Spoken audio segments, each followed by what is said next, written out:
Hey everyone, welcome to the EsportsNext podcast. I am thrilled to be joining as the host for season 3 along with my co-hosts. We are going to be interviewing speakers, sponsors, and attendees of the Esports Trade Association conference in Chicago. So if you're looking to understand who will be at the conference and what they're all about, tune in, come join us.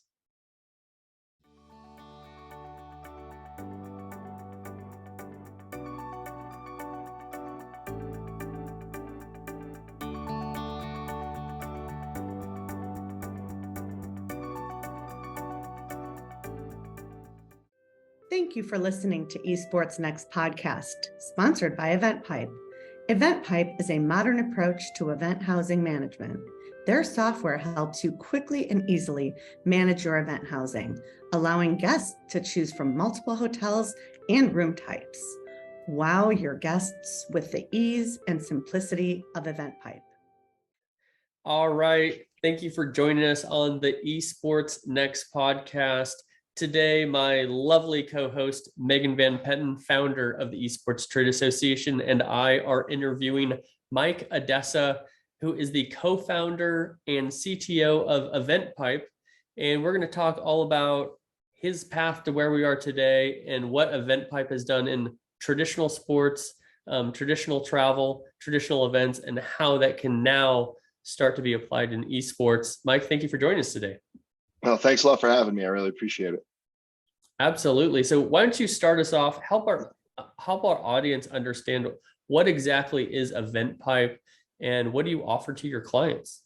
Sure. So, at our very core, we're a software company. So we provide a SaaS solution that is really intended to help event producers generate revenue off of hotel reservations that are made when they have events.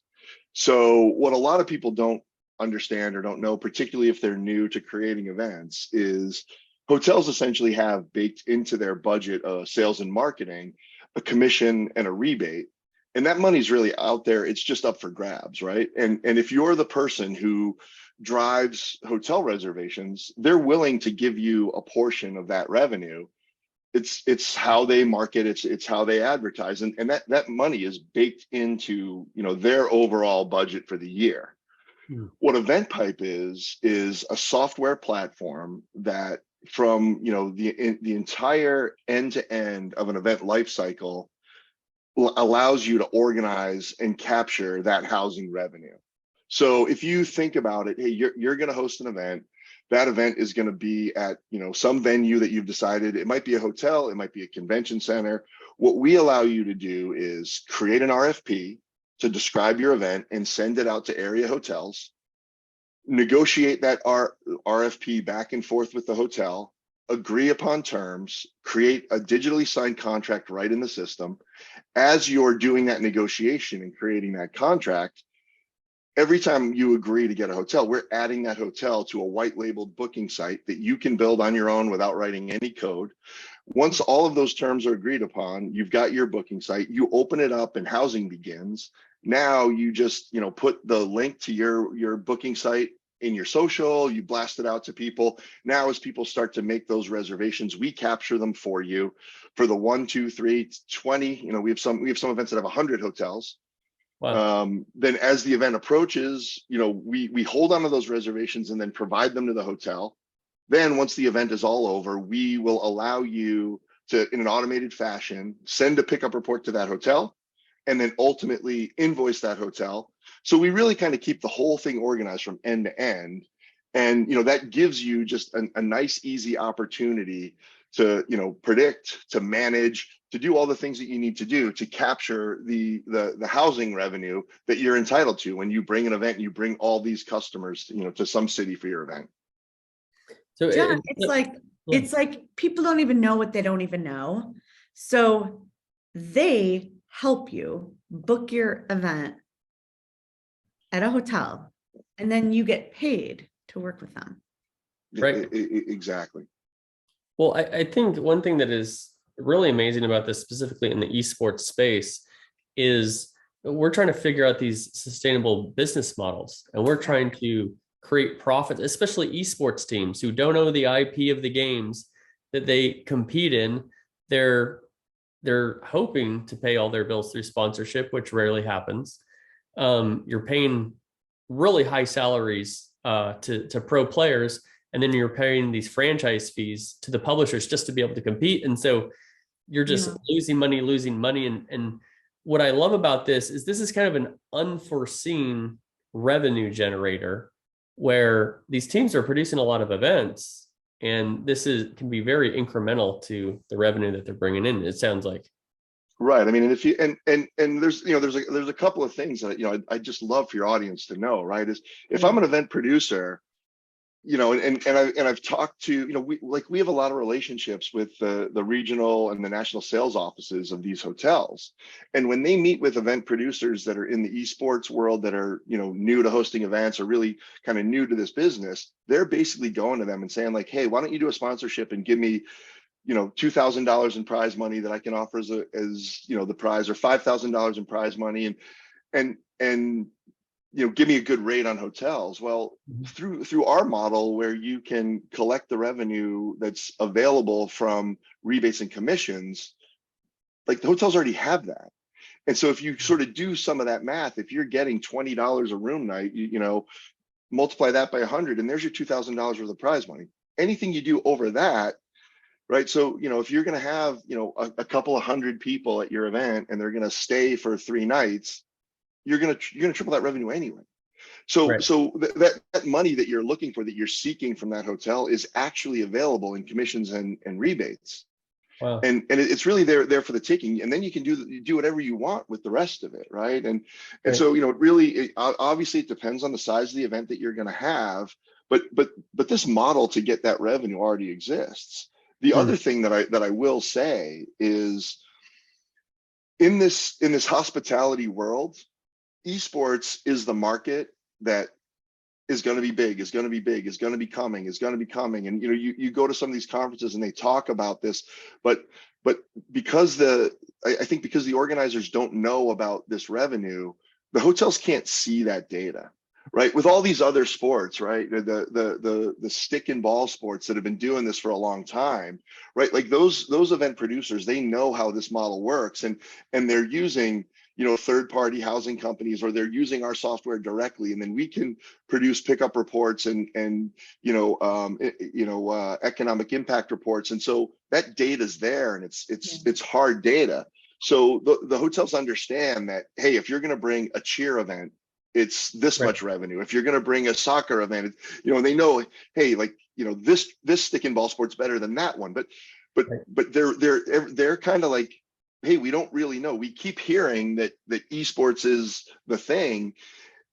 We're just not seeing that data. Like, nobody has the numbers to prove that it's worth getting involved. And I think that's something that EventPipe would love to help, these event producers with, to say, like, tell me about your event. How many people do you expect to have? Like, because I do think I think there's this notion that because it's esports, nobody's going to travel, and that they can just watch the whole thing on Twitch and nobody's coming. And I think we know that's really not the case, right? So it's sort of time to help the event producers in this space kind of, provide this information to them and explain to them like how it can be done.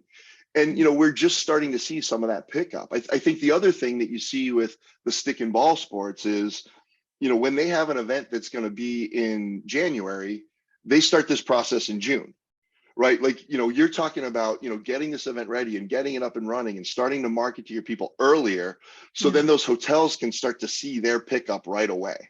And, and maybe that's, a big part of why we're trying to get involved with esports now, is to really understand the life cycle of these events, right? Like, we know what a cheer event looks like. We understand that life cycle. We know what a volleyball event looks like. We understand that sports life cycle. So, we understand those seasonalities. We're trying to learn as much as we can about esports so that we can, broaden our tool set, and so that we can provide more, esports specific features to, we as much as we want to teach those esports event producers about how they can monetize their events with money that's just literally sitting there for them to grab if they know how to grab it, we also want feedback, and we want to say, oh wow, that's something that we didn't really think about.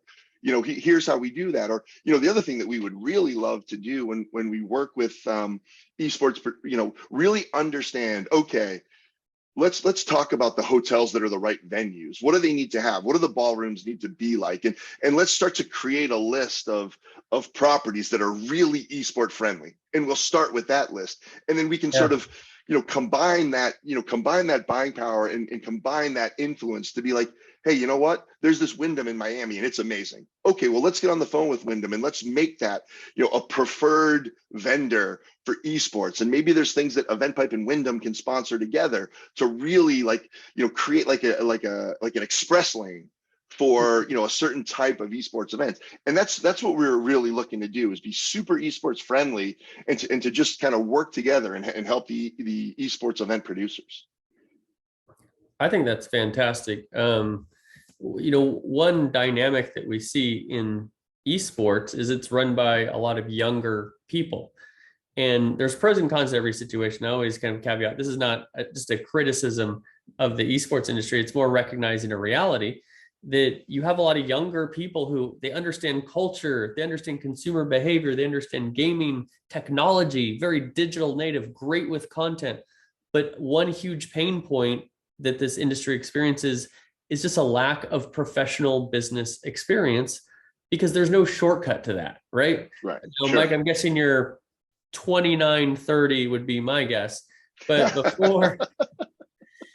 before you had this decade of experience under your belt, like the reason why you understand this is because through your career, you experienced these pain points, and with your co-founders and stuff, you built a solution, right? Sure. And here at the Esports Trade Association, one of the main things we do is we take people like EventPipe who have this traditional business experience, and then we pair you with the endemic esports industry to say, hey, learn from each other, do business better together than apart. And so I'm just really loving hearing all that you're offering, because it's such a direct value add to the esports industry itself. I have one question for you here. You're the co-founder of this company. What got this idea in your head and said, we're going to found this company and we're going to run with it? Yeah, I mean, I'm happy to answer that. And I do want to come back to, the youth of the traditional esports event producer, because it's one of the things that we really embrace, and, trying to solve that, but let me come back to that. So, I come from a huge ice hockey background. I was a college hockey player. I have 3 brothers that were college hockey players. My father was a Division I ice hockey coach and an NHL scout, who, my father won the national championship in 1985 as an ice hockey coach. So hockey was a thing that we did all the time. As my father got older, my brother and I were, in all honesty, looking for something to keep him busy, as he was retired. Yeah. And there's this huge ice hockey tournament that's been run in Massachusetts since, the early 70s, called Hockey Night in Boston. And Hockey Night in Boston, back in the old days, it started as a radio show and a media company. And then they started to have this, 4-team all-star tournament that would be loaded with, NHL draftees and Division I prospects. And some of the first coaches were college coaches. And, the 3rd or 4th year of Hockey Night in Boston, my father was the head coach at Holy Cross and was one of the coaches. So he'd been involved in this tournament forever. The tournament became for sale. And so we purchased it, and we decided to run it as a business, to give my father something to do and to lend our hockey, credibility to it. Having, my father was kind of iconic in the sport for a long time. Give him something to do, keep him happy, let him have his nostalgic hockey tournament. And so we spent some time on that event producer side of things. And one of the things that you come, to start to look at is, how do we cut costs? How do we generate more revenue? And as a former hockey player, but also as somebody who I'm not 30, I just turned 50, spent 25 years as a software engineer. What can we do with technology to cut costs and to increase revenue? And our initial foray into that was, we built a hockey, an in-tournament experience app that acted as, profiles and news and scores and scheduling and all that sort of stuff. And, it allowed us to cut a lot of costs around ticketing and costs around, printing programs, and really helped us cut labor because we weren't, producing rosters that were printed and schedules that were printed. And, so that was, a real success. And then the next question became, okay, well, what do we do next? My brother, who had been a college hockey player at Western Michigan, had a teammate. His teammate had run an event housing company for a long time. And he had said, the software that people use is old. It wasn't really designed to do this. That's pretty common too. Yeah. And so this software is, in this industry, this software looks old. It's a little bit clunky, like it's been evolving, and so when that happens, you start to build cruft on top of your product, right? And, legacy, you start building legacy code that you're going to throw. So what he basically said is there's a real opportunity here if you build this from the ground up for what it's meant to be. And I know of a very large event housing company that is looking into building their own software. Maybe I can make an introduction, and, you guys can talk to them and see what they want to do. And we did talk to them, and, this really, just really delightful pair of female owners, owners, co-founders, like two of one of, just unbelievable entrepreneurs, Serena Andrews Higdon and April Laframbrosia. They ran Team Travel Source. That's the name of the company, and they do a ton of cheer events and a ton of volleyball events and a lot of hockey events, and just absolutely delightful, wonderful partners. And they were like, "Hey, would you build us a custom software solution?" And I said, "Yeah, I would never do that. Like, I don't want to build you proprietary software and be the CTO at your company, but let me explain to you what SaaS is, and we could maybe be partners in a SaaS company." And that's what we decided to do. So we went down that path. Team Travel Source is probably I think they're the biggest company in the industry. They are really like a top-notch service company. And so they allowed us to design the software to be enterprise grade. If you can handle their load, you can handle anybody's load. And so from there, now we've really tried to, continue to work kind of down market and make it so that it's, it can be used to run their business that has 75 employees, but it can also be run, it can also be used to run, a one-man shop to cut down on the overhead of phone calls and emails and spreadsheets and, all of the things. You talk to some of these e-sport event producers, and they're like, "Oh yeah, all I do is pick up the phone and call a million hotels and ask them if they'll give me a deal and ask them if they'll give me a sponsorship check." Well, again, if you go back to the description of the product, right? You start off with an RFP, you negotiate that RFP, you create a contract, you manage your inventory, you have a book. It does it, in kind of, one sort of seamless, easy chain that makes it a lot easier to manage.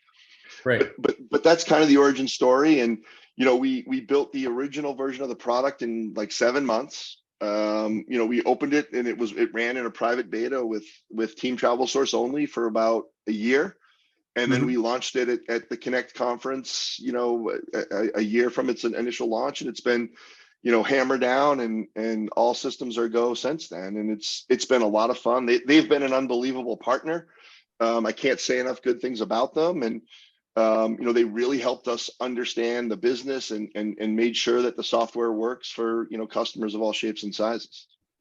I like the software. We had left the train. So we already had the train left the station. We already had our hotel, but we weren't in a contract yet. And when I met your team, okay. And so that was one of the first things that they said was, "Did you sign your hotel contract yet?" And I was like, "As a matter of fact, we haven't. Why?"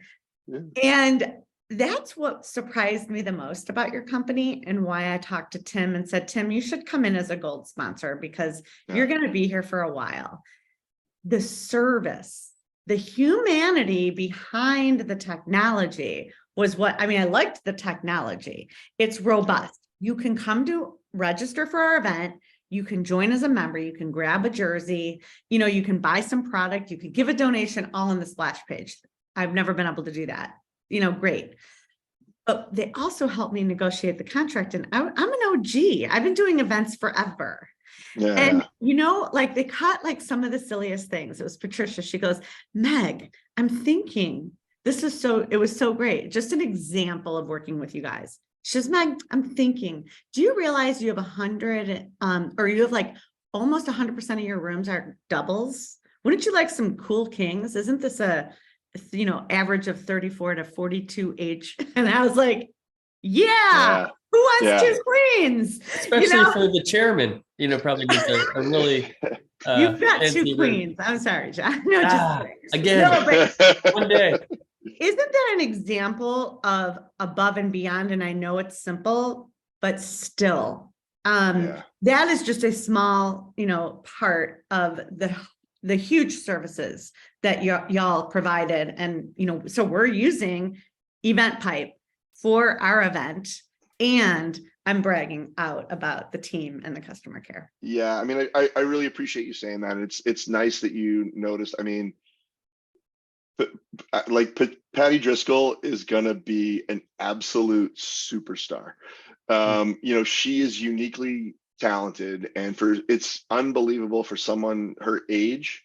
Like, she seems many, many decades older, and just in terms of her experience, her unbelievable calm, her ability to really like get to, particularly, and not that this happens a lot, but if there's an issue, she's able to like really cut through, understand what the issue is, reassure a customer that it's going to be taken care of. She really understands people. So when you really understand the business and you really understand people, it's just this amazing blend. And like you said, I mean, here's a recommendation that you might not think of. And in a lot of cases with events, particularly in this kind of sports model, right? People almost always want doubles. So it's a little bit easier to get king. So you want this thing that in some cases is perceived as a detriment, and in other cases it's perceived as an upgrade, and understanding the difference between the events and when to know, hey, you could actually get kings here and do a little better, or there might be more available. And those are the kind of things that, having that industry experience and knowledge, really makes a difference. With respect to the rest of the EventPipe team, I will say that I left my previous company almost 4 years ago now, and our CTO was my former CFO at Modus. Our chief product officer was my former product manager at Modus. We have a product manager that we brought with us from Modus. Our new marketing lead came. So it's a lot of people who have worked together at another company that was a very successful company. And we kind of really understand how to work together.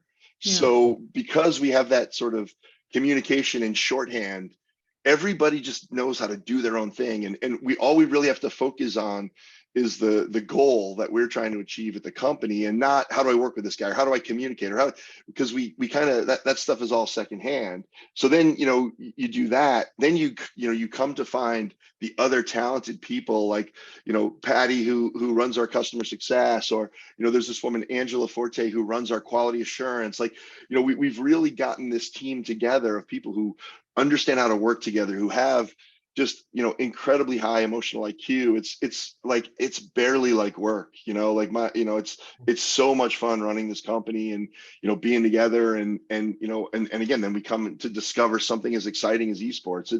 It's really kind of a dream come true for me working here. That's incredible. I think it cannot be overstated how important it is who you work with, even more so than what you do. Megan has to work with me, and I get to work with Megan. That's typically how that goes. We have so much fun, actually. I don't know how each year I'm like, you want to do another year? And he's like, let's do another year. I always ask him like at the second drink or something. You asked me at the conference specifically, like at every year, like when we're reaping what we've sown and everything is awesome and we're cheersing. Like, do another year. And I get the videographers over. I get it on video. That's right. No, high pressure sales situation. let me take you back here, Mike. You mentioned embracing the youth of the esports producer. Share a little bit about how you guys are doing that.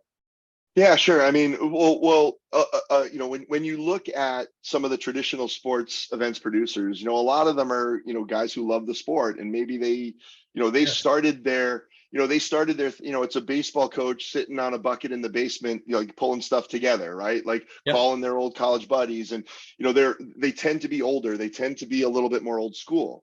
Mm-hmm. The hotel industry, from a technology perspective, is a little bit old school, right? Like Sure. there's no such thing as a one size fits all model of dealing with hotel technology, and hotels are one of those industries that have been really kind of crushed by COVID. Yeah. They still haven't quite bounced back. Like, I'm not sure how many hotels you guys have stayed in recently, but sometimes there's one person who checks you in and makes your bed and makes your breakfast, and then Right. that person quits and they lose a third of the staff or whatever, right? So Right. you kind of have these event producers who are a little bit old school. You have this technology that's a little bit old school, and you have that, like, this is how I do it because this is how I've always done it, and I'm resistant to anything different. Right. Well, when you get these young, generally pretty well educated event producers, they're sophisticated and they live in technology. It's a Right. lot easier to kind of bring it to them and say, like, hey, Good I point. know that you're used to calling hotels or emailing hotels. We'll make it easy for you. Right. Like, Yeah. you love technology. You're already, and again, and I'm not going to say I'm expert on this, and that's a big part of why we got involved with this conference, is to learn more about the community.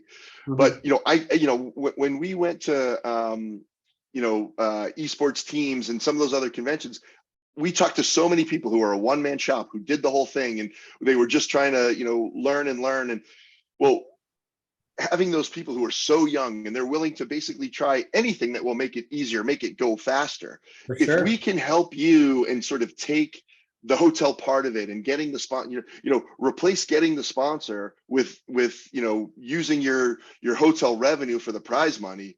It's a Wow. big chunk that you can just take off their plate. Then they can Yeah. focus on the rest of the event. They can focus on, building the teams and building the competition, and whatever the other sort of ancillary events that they're going to have outside of the competition or the show.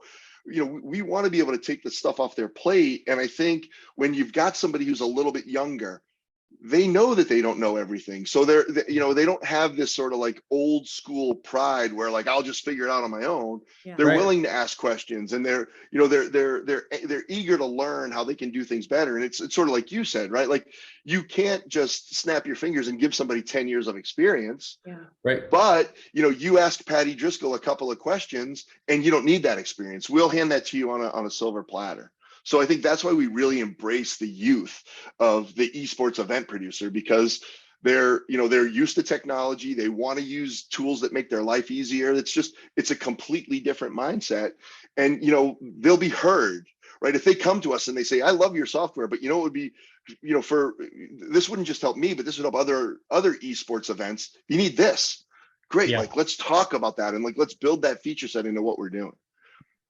I love that. And I'm excited that you're coming to the conference in August in Chicago.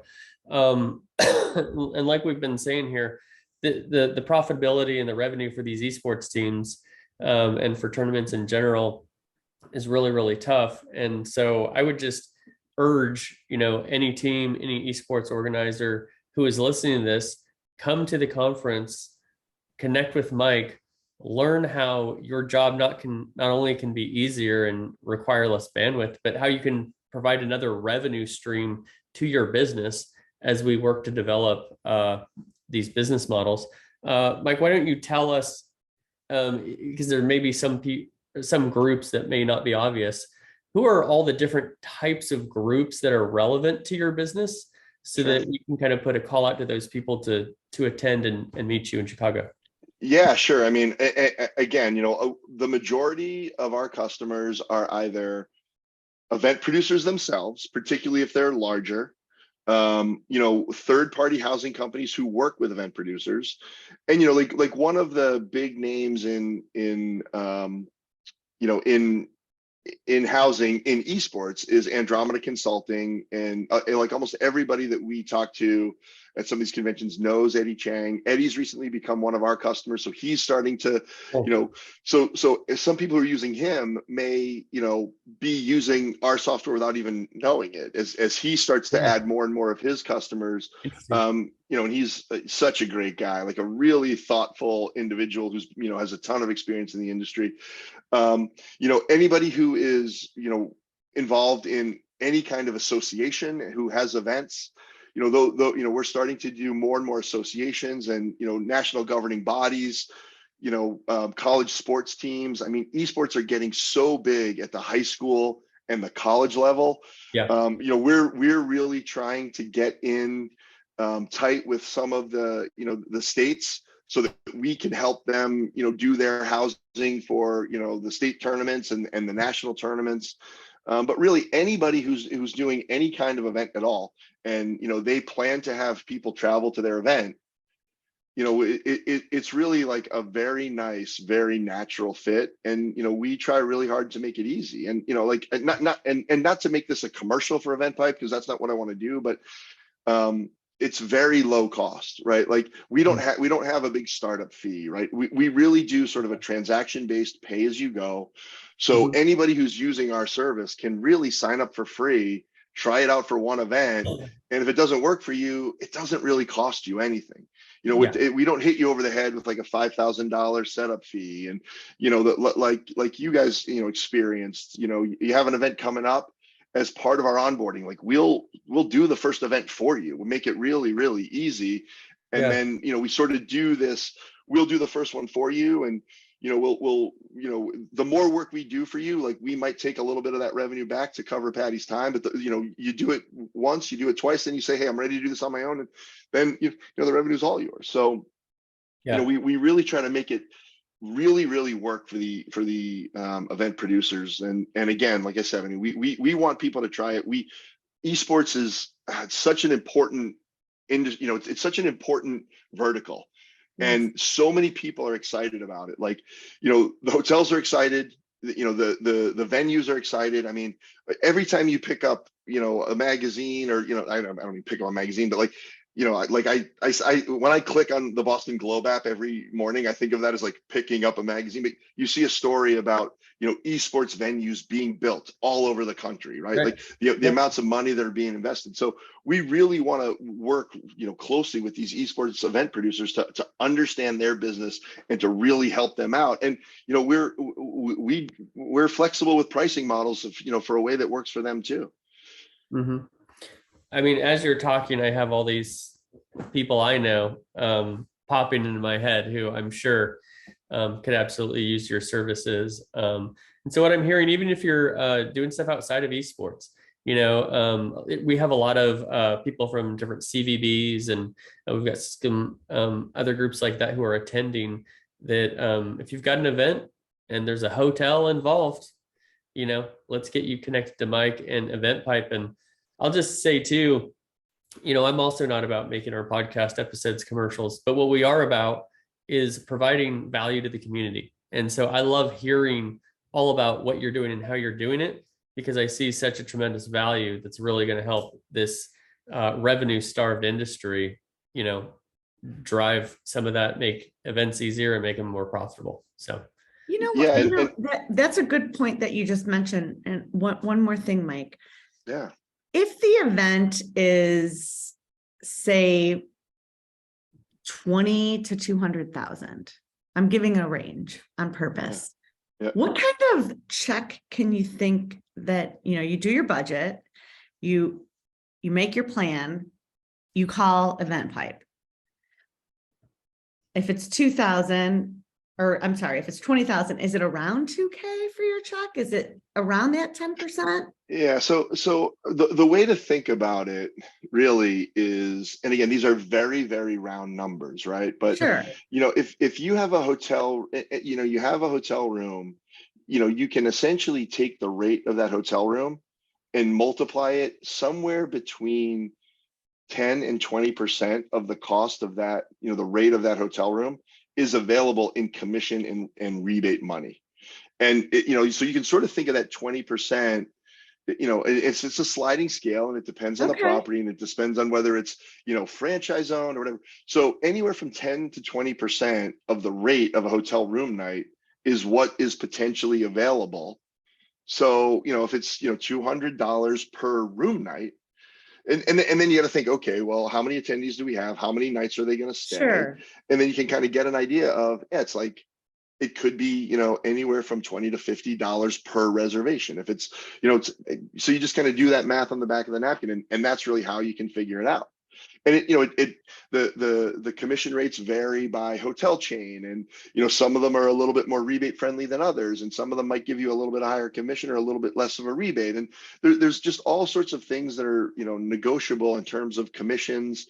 Hey, I'm going to bring you. I'm going to ask you for 500 room nights, three nights, and I want to make sure that you're going to do free breakfast, or there's all kinds of things like that you can work in that add value to your event and let you kind of provide a custom tailored hotel stay. And you may do 2 separate RFPs because you want like a downtown version at really high-end hotels, and maybe something that's a little more outskirt because you're also going to have some people who are a little bit more price sensitive, so you want to have like slightly lower rates. That's really the thing. So you can kind of do that. Say somewhere between 10 and 20% per room night is available to be split up between the event producer and the housing company. And in often cases, an event producer with their own IATA number can get both pieces of that. John, this is what I love, because if you're hearing this, so I'm going to just break this down how everyone wins. He's partnered with hotel ambassadors, right? Then EventPipe. And then the more you contract, the more EventPipe makes, and the more the event planner makes. But we're also partnered with the hotels. So this has to be everybody wins. Yeah. Correct. And that is what I'm really hearing about this company that I love. Yeah, that's what I was hearing too, is it's not just fantastic for the organizers themselves, but it's also fantastic for the hotels as well. And we love that. Well, Mike, we are so excited to have you as part of the Esports Trade Association and to have you at our conference in Chicago, August 20th through 22nd. Anything else that we left out? How can people contact you? How can people get in contact if they're not attending the conference, or just to kind of butter you up before the event? Yeah, I mean, so anybody who wants to see the software, wants to get a demo, they can reach us at eventpipe.com. Go to our website, and you can fill out a request for a demo. We have a very attentive sales team, some really great people there. If you're not interested in purchasing our software, but you just still want to learn about housing, like come and have a meeting with us. If you are attending, again, we're not a big hard sell, and we're one of the reasons that we're so excited about coming to your conference is because we want to have that opportunity to talk to people. And if and again, the flip side to that, youthful event producer is, sometimes they're a little bit less about conversations in person. So, we really, we really are, we want to let people be able to let their guard down. We're super friendly. We want to hear from them. We want them to share with us problems that they're also trying to solve, maybe that are adjacent to housing that we haven't really thought of, or other things that we can do that are less in the housing vertical and more in the esports horizontal to maybe help them make their life easier. Like we're really, we're building this product. We have competitors who are out there, and like, in all honesty, maybe just understanding housing a little better, somebody might come and talk to us and be like, wow, that's really great, but I'm going to look at your competitor's product and that's more for me. And like, hey, if that's what you want to do, like, go for it. This money is out there, right? And it's like you guys said, the event producer benefits, the hotel benefits, and it's really a win-win. Like, that money is there.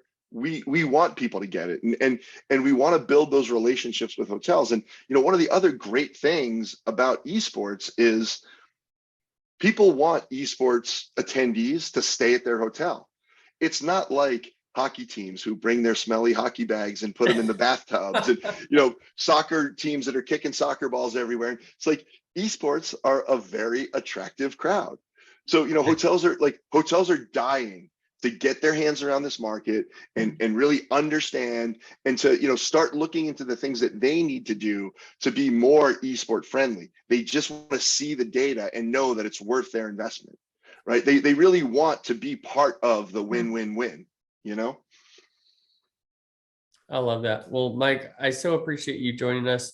Megan, thank you so much for being the lovely co-host yet again for this episode. And once again, for our listeners, please reach out to Mike, reach out to him on LinkedIn, reach out to eventpipe.com. And we look forward to seeing you all in Chicago, August 20th through 22nd. Thanks for joining us, Mike. Thanks for having me.